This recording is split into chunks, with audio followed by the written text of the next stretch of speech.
आणि निवडणुकीच्या पूर्वसंध्येला काल सिंधुदुर्गामध्ये माजी आमदार वैभव नाईक यांनी एक पत्रकार परिषद घेतली आणि फार मोठा एक शोध लावला।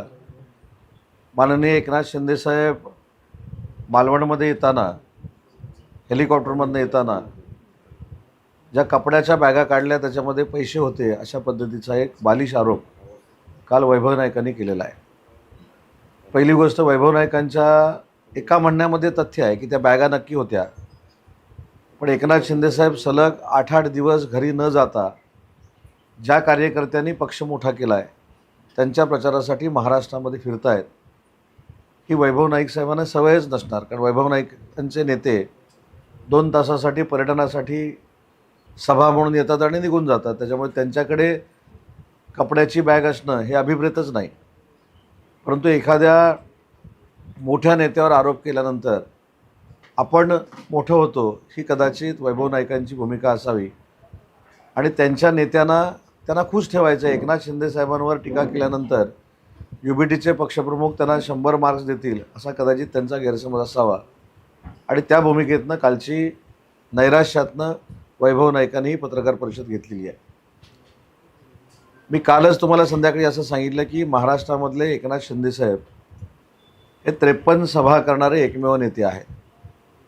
2 ते 3 रोड शो त्यांनी केलेले आहेत। त्याच्यामुळं हा प्रवास करत असताना काही ठिकाणी मुक्काम करावा लागतो, काही ठिकाणी 7-7, 8-8 सभा असल्यामुळं मुक्कामाला जात असताना आपल्याला देखील माहिती आहे कपडे न्यावेच लागतात। कपडे काय आपण टांगून नेऊ शकत नाही।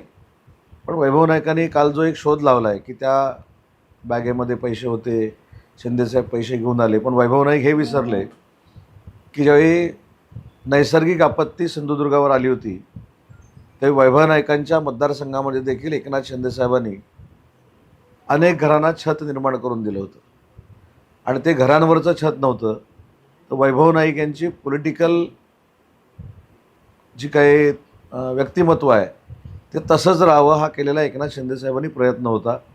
वैभव नाईकांवर कुठेही नैसर्गिक आपत्तीमध्ये फिरले नाहीत किंवा लोकांना मदत केली नाही अशा पद्धतीचा आक्षेप येऊ नये म्हणून एकनाथ शिंदेसाहेबांनी जीव तोडून वैभव नाईकांसाठी देखील त्यावेळी मदत केलेली होती। त्या नेत्यानं स्वतःचं व्यक्तिमत्व टिकवण्यासाठी वैभव नाईकांना मदत केली। त्या नेत्यावर आज अशा पद्धतीचं कोणतरी बोलतंय म्हणून हीन दर्जाचे आरोप करणं, याच्यामध्ये प्रचंड राजकीय अपरिपक्वता वैभव नाईकांची समोर आलेली आहे। जो नेता 8-8 दिवस फिरतो, प्रचारामध्ये व्यस्त असतो, त्याच्याच कपड्याच्या बॅगा त्याच्याबरोबर असू शकतात। जे नेते घरातनं बाहेरच पडत नाहीत त्यांना बॅग घेऊन जाण्याची परिस्थिती निर्माणच होत नाही।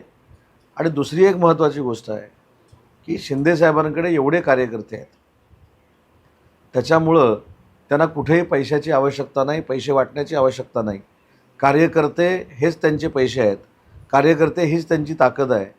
कार्यकर्ते जे त्यांच्यावर प्रेम करतात ते आज निवडणुकीला भारावून त्यांच्यासाठी काम करत आहेत आणि मालवण नगरपालिकेमध्ये वैभव नाईकांचं पॅनल हे 3 नंबरला जाणार आहे म्हणून हा सगळा नैराश्यातनं केलेला आरोप आहे।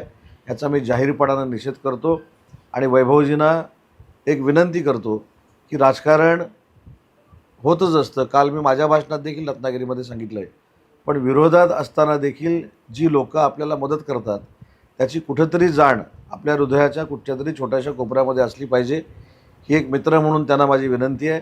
राजकारण हे होतच राहतं आणि वैभव नाईक आमच्यासोबत आले नाहीत याचा कधीही राग एकनाथ शिंदेसाहेबांनी मनात न ठेवता त्यांना पाहिजेल त्या पद्धतीची मदत विकासाच्या कामातनं ही केलेली आहे।